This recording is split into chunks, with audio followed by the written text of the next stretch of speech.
Purgatory, day 21. It's getting easier.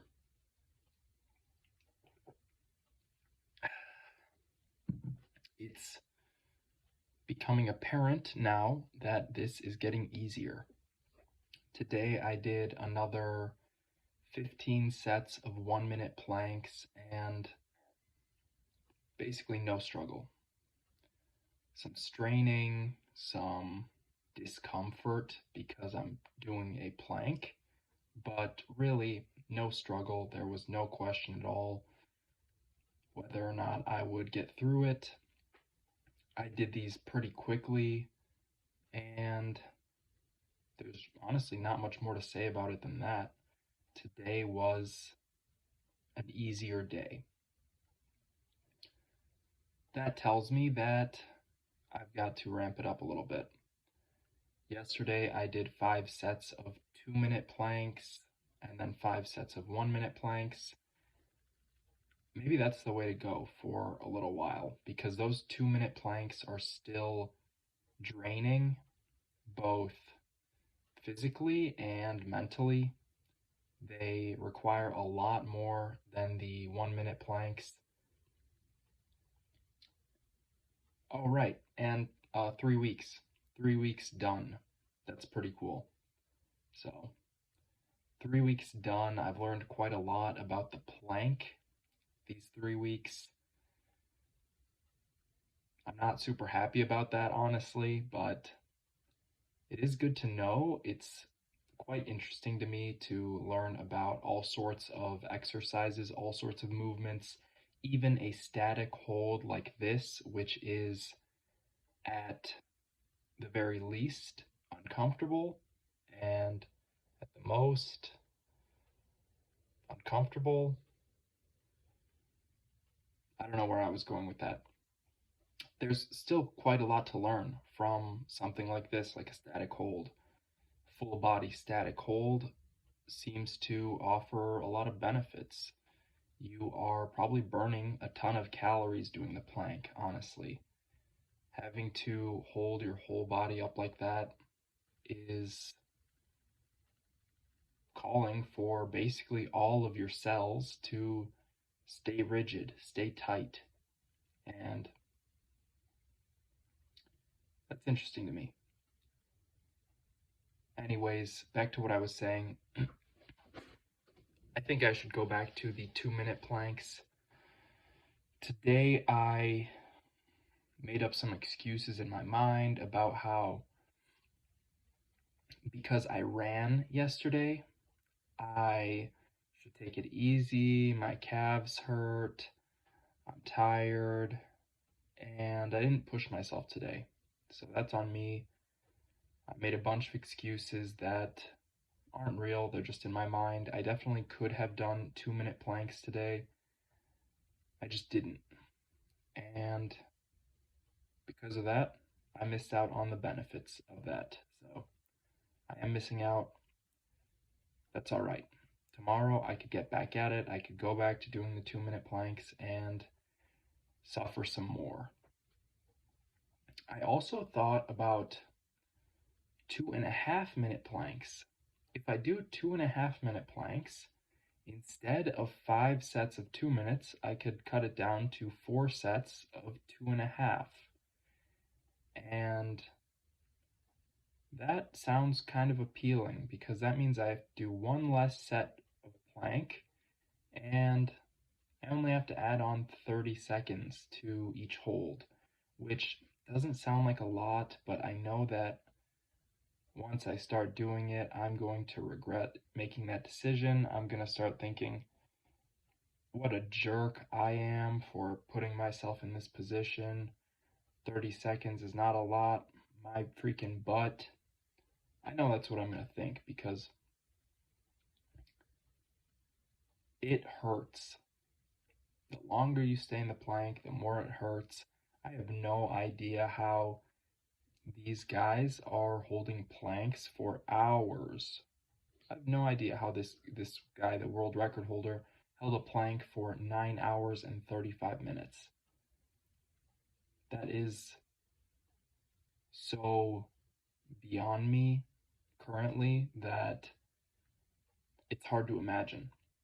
And thinking about it right now, you could literally take an anesthetic to numb you of the pain, right?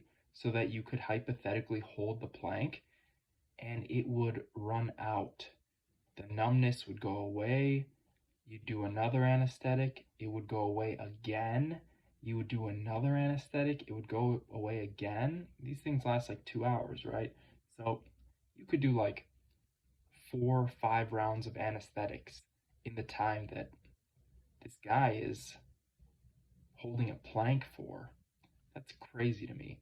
And plus, because he's holding a plank, I bet his body is working extra hard. Like, he's probably burning a ton of calories per hour.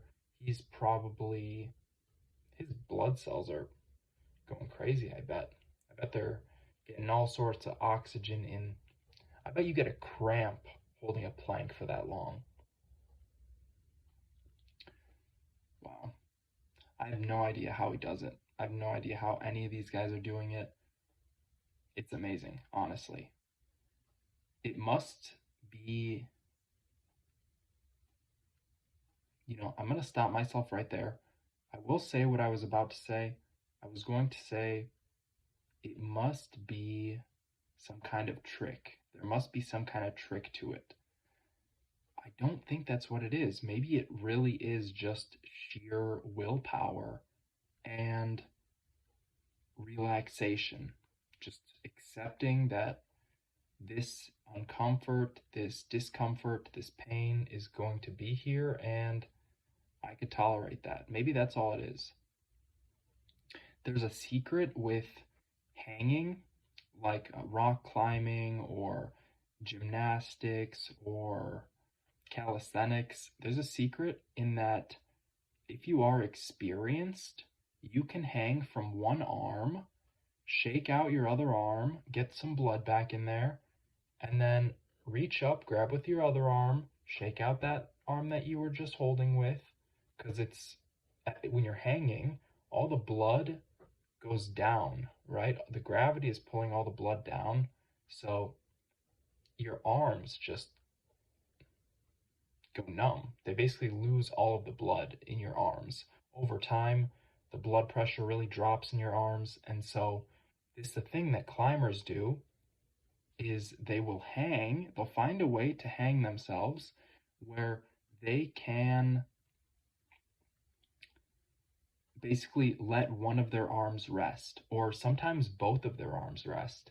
I've seen rock climbers specifically hanging just from their knees and their feet, some weird holds, some really funky holds, and they're able to shake out their arms, get some blood back in their arms, and keep on going, keep climbing.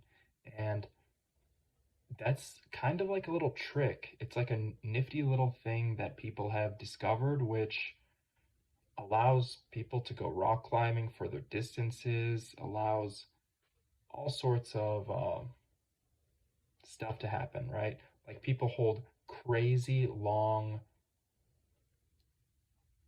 just hangs off of a bar, like a pull-up bar, because they're able to shake out that arm, get some blood back in it, rejuvenate themselves.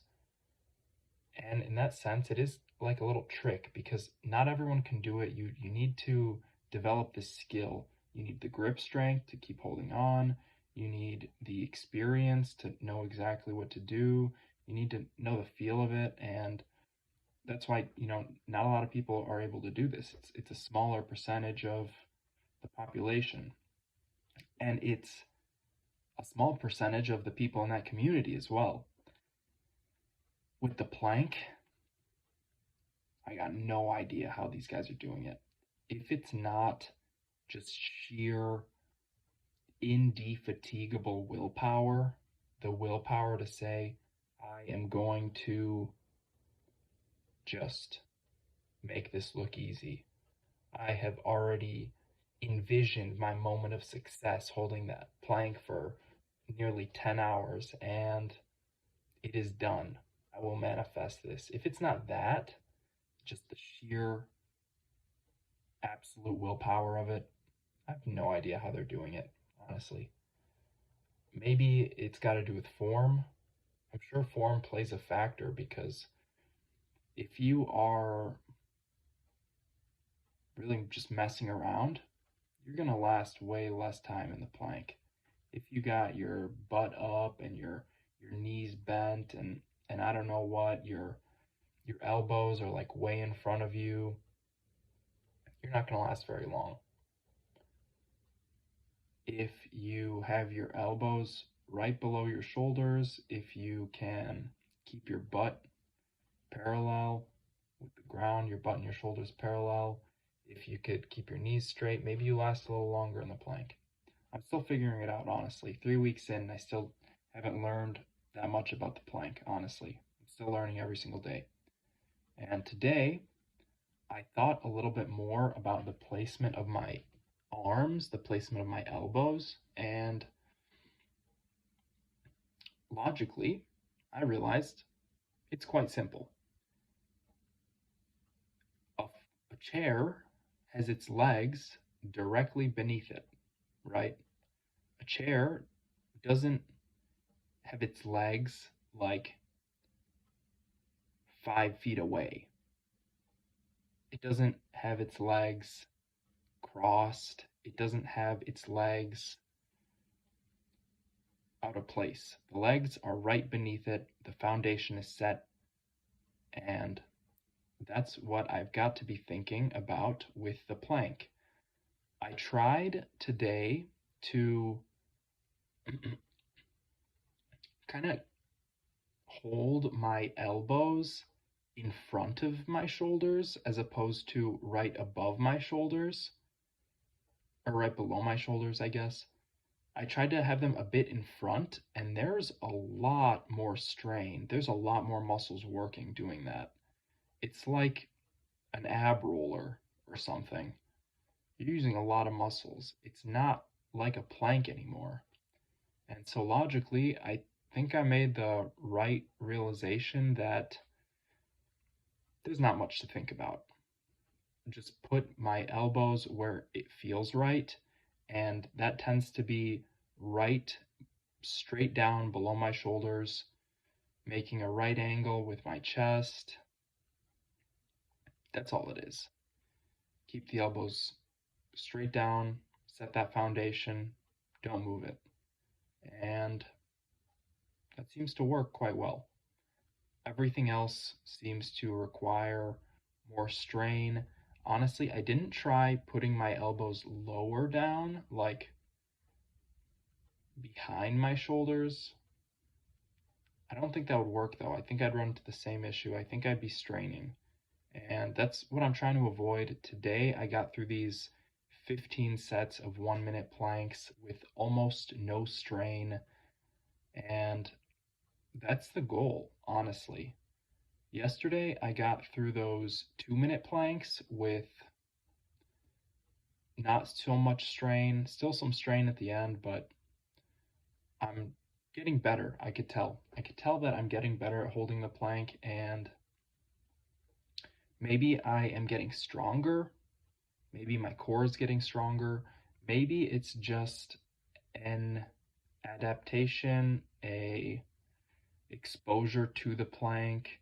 I'm just getting used to it, and I'm not really sure yet.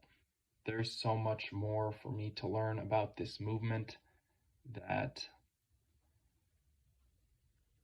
I have no idea what's coming next, honestly. I have no clue. For now, I think that the only thing I could do is keep some pressure on myself every single day. If I'm really not in great shape, if I'm really exhausted, I'm going to resort back to the 1 minute planks. Otherwise, it's about time to level up a little bit, do some more 2 minute planks, get some more of those under my belt, and the more experience I have with longer time planks, the better I should get at them. So I should be optimizing my form, I should be optimizing my breathing and my mindset as well. as I do these longer timed planks. I think I will leave it at that. This has been Plank Purgatory Day 21. 3 weeks, done. Tomorrow's day 22, 15 more minutes of plank. I will see you then.